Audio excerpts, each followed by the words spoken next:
Hi guys, OCA here. Welcome to a rushed and roughly edited but a very special video. I know how much you love tweaking and fine-tuning your home cinema setups in your spare time, so want to make sure you had it ready to play with while the festivities are in full swing. Neuron is the latest and most advanced iteration of the popular sound optimization tool Evo. However, this time it's not just a nice little upgrade, but it's a total game changer. Actually, it's the end game. For the very same reason, although it's fully functional, it's launched just in time for you to explore its features. Some features like dynamic EQ calibration are missing at the moment, but I must emphasize that you will not feel the need for it once you hear the results. Now a quick heads up for the first timers here, welcome to the channel. You will quickly notice that my videos aren't about tools or tech, they are about transforming your listening experience. If you're passionate about getting the best sound quality from your system, or didn't even know you were, stick around and your system will thank you. For my returning viewers, thank you for continuing trust and enthusiasm. I have said it before, I'll say it again. This community drives everything I do and Neuron is my way of giving back. Let's start by opening REW for a change. It's preferences deleted REW, so like a new installation. What you should be doing too, if you fiddled a lot with its settings. The script really checks for a lot of things, but there are still things that some users can surprise me with about what they do in REW settings. So don't show this welcome message again and turn this off. Go to preferences. Again, this is a new Rev installation, so this is exactly what you need to do for the script to work properly. Very few things really, just go to view and maximum measurements. It's by default it's 30, make it 500. The new script, by the way, if you haven't changed this to 200 at least, will warn you and wait for you to change it. So in fact, I don't even need to show you this, but again, it requires a REW restart for this to take effect. This is the only thing you have to change in this tab, and then you go to Equalizer tab and untick drop filters if gain is small. This has some minimal effect on your filters. And then go to API server and start server. All the changes you have to do in a default Rev installation for the script to work and optimize your calibration. So now let's restart REW so the measurements take effect. 500. Obviously I have to restart API server, application programming interface server again. Start server. Don't change the server port. If you do, you have to change it in the script too. I mean, as per how to run the script, this is the downloads folder. No, actually you don't have this one in the downloads folder. This is the downloads folder you will see linked in the YouTube video description. And you just double click on the HTML file. And it starts in your browser, whatever you're using, Firefox, I'm using Chrome here. And the first page is asking you to upload a configuration. This needs to be a .avr file, like this. Okay. And where do you find the .avr file? You go to the folder of the script and you just double click generate configuration from your existing setup. Actually, the script can use your old ADY files by MultEQ editor app. But this is safer because it reads the current configuration of your system live. So whatever, how many subs you have, what amp assign is selected in your AVR, it reads all of that. And it does all that without turning on your AVR. You will see now. So I double click this. Look, a window opens, searching for compatible AVRs, found marantz, blah, blah, and the file is already here. See? .avr. This is all you have to do for the script to work, and you have to only do this once. You can use this AVR file forever, unless you change the configuration of your system, like add another sub or add 2 more ceiling speakers and whatnot. So now upload configuration, you go and double click that, and the script starts. Now, this is the page you're going to be using to run the script. These 2 buttons are independent, meaning this one is just for extracting measurements from your old files. This can be an ADY file, this can be an MQX file, or you can just directly start optimizing with what is available in REW at that moment. There's nothing in REW at the moment, but you can always open an m.dot file and it will start optimizing right away, okay? Or you have an old ADY file, audyssey calibration, or an MQ-X file, you just click this one. Here is an MQ-X file, for example, for denon A1H. Double click it, couple of seconds, and here comes the zip file. Save it, click it and open it, and here is the extracted measurements. Control A or Command A in Max for selecting all, and then left click of the mouse, hold them, 96 measurements here now, and release, left mouse click, and all these 96 measurements will start loading in REW. This is a one-time pop-up message because it's a new installation. This also, you can ignore them.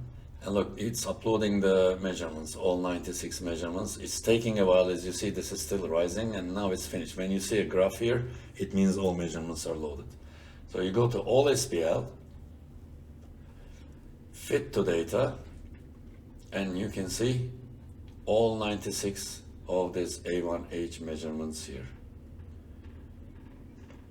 By the way, this is not really for the script to work, but I hate when the traces are thick, so I untick these two. It used to do these things faster, but I think now it's working on the hard drive with measurements.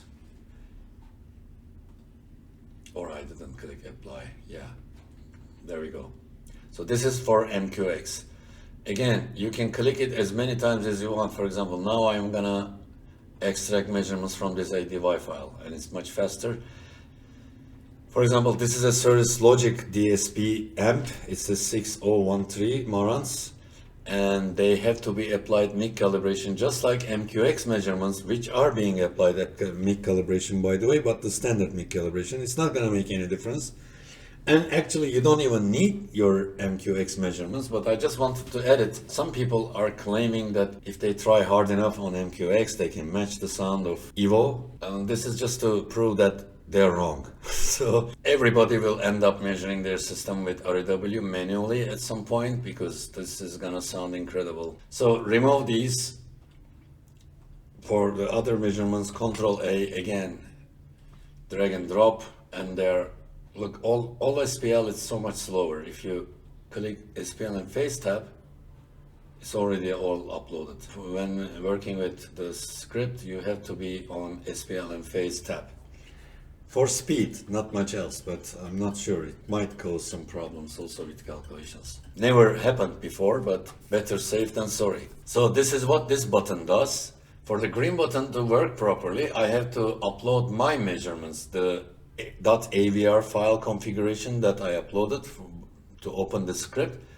It's gonna look for measurements that are suitable to this configuration. So it should be the same speakers, same number of subwoofers, etc. I need to find some m.dot file that belongs to my speakers. Let's go to that one. Yeah. For example, this one is manually taken REW measurements with the supplied Dolby Atmos measurement sweeps. They are 250K. Okay, and when you click the green button, it will work with these measurements as long as they match with the configuration. But unlike Nexus, you don't have to cross-correlate anything, and you don't have to vector anything. For example, the only actually requirement is that first round of measurements at MLP should be on top of the other measurements for the same speaker. Naturally, when you start from MLP for measuring your speakers, they will be on top automatically. So let's suppose you took one set of measurements at the main listening position, and then you moved your mic a little and you kept taking more measurements there. I'm just cheating now by taking response copies. And you can call all of them whatever you want, but there must be FL capital included in the name. It could be FL, just the same as the one on the top, or it could be FL whatever. Okay, and you took two more FL measurements. You didn't want to measure your right speaker, but you wanted to measure your TFL speaker 4 more times at 4 different mic positions, let's say.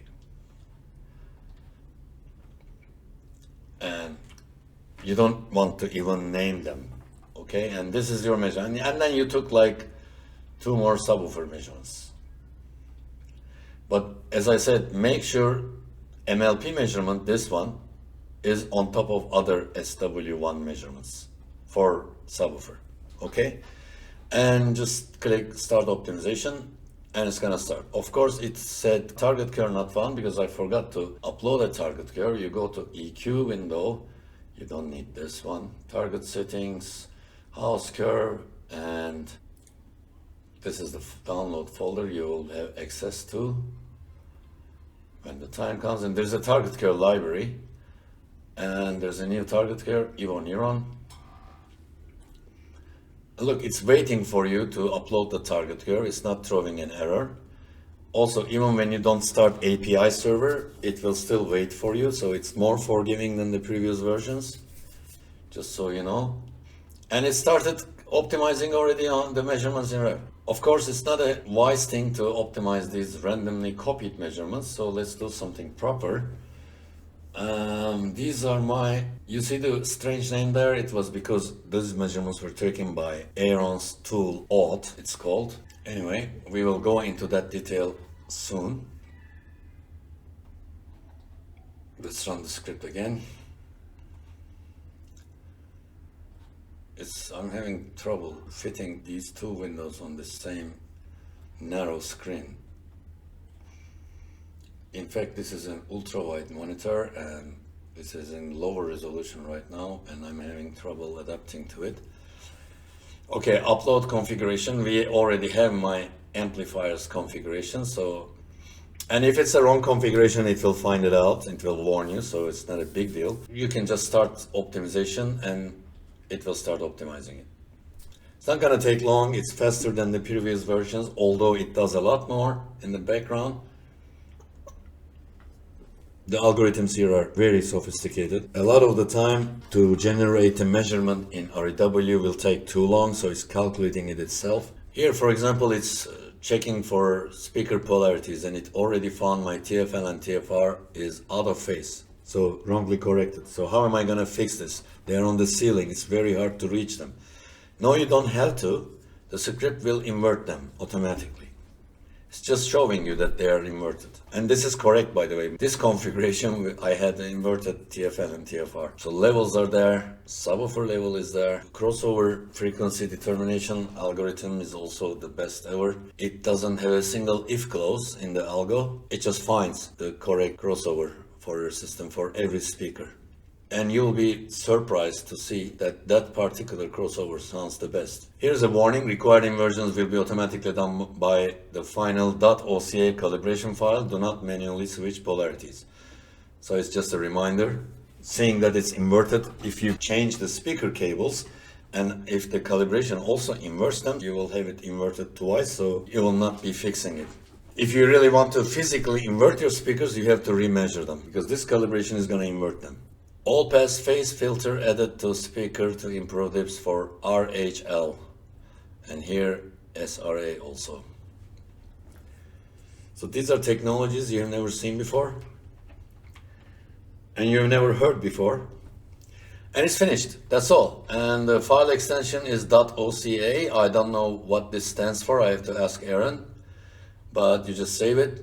You have to make sure that you save it in the same folder as the zip file you downloaded in the video link. Okay, I will explain you why in a moment. Just save it. Once it's saved, this part is interesting. Now this is the folder and this is where you saved your .oca file. You go to transfer optimize calibration to receiver batch file, double click it. My receiver is turned off, it is searching for an AVR, found my receiver. Which AVR would you like to connect to? And there is only one, and you say one here and press enter. By the way, whichever preset your AVR is on at this time, the calibration file will go to this preset. So mine is at preset 1 or 2, I don't care, this is just for demo. Press 1, enter, and connect it. Finalizing, turn on my AVR. I don't know if you heard the relay noise. Traversing 4D solution space now. Aaron has been very creative with, and this is an amazing program that does things beyond imagination not long ago, applying turbo-coded Blackman windows at the moment. What it's doing is transferring the filters to your AVR. Transferring everything else actually. Like, let me show you what is in this JSON here. Okay, you have amp-assign mean LPF for LFE, that is gonna be set by the script. Subwoofer output mode will be set, and channels, levels, crossovers, filters, speaker types, channel types, subwoofer, and their filters and volume levels. Everything that you need is gonna be transferred. And it's finished, success. Press any, keep going. Go and turn on your receiver in your system and listen to your demo, a demo test track, and get ready for a very big surprise. How to take manual rev measurements and whatnot, I will have to direct you to Nexus video for that, for the time being, because if I start explaining that, this video will never be launched before Christmas. What else can I show you? Let's run the script again. Upload a generation AVR file. Here you can load the latest WW beta. Here you can load VLC media player, which you need for playing Dolby Atmos sweeps, as you know. It doesn't work with Max, but there are solutions for Max. You will find it in an instruction PDF in the download folder very soon, but you can always refer to Nexus video, and you can ask a question to OCA. Options, not that you need any of them, but the filters have 5 dB boost possible, and it's automatically there because I have phase filters now. I can allow some boost. Bass fill is for your subwoofer level.